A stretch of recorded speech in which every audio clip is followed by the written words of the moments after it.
kagabi po ay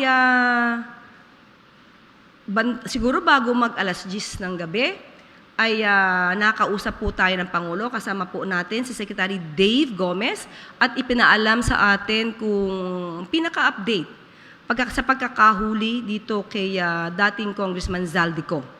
At siya po ang naunang nagbalita, nag-post ng update patungkol po dyan.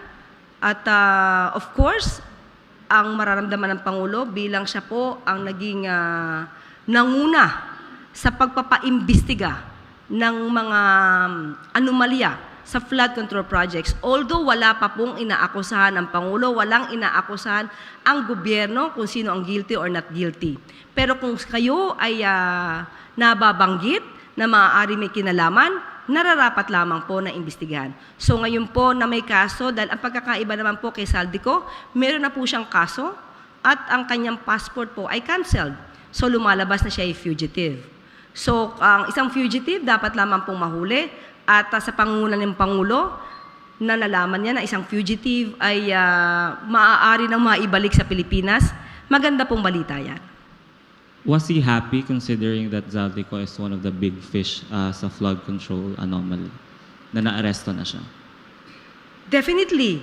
Dahil sabi nga po natin, ang utos po niya, managot ang dapat na managot.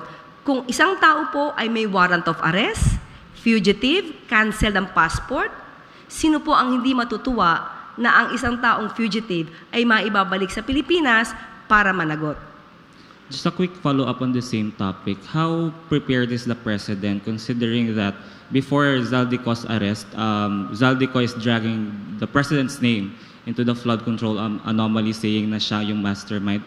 How prepared is he considering kapag bumalik si Zaldico in the Philippines, he would have a tell-all of the things behind the flood control scandal?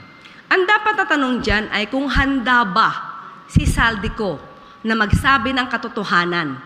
Kung handa ba siya na sabihin kung sino, kung hindi natin sinasabing siya'y guilty, kung sino ba yung kanyang mga nakasama.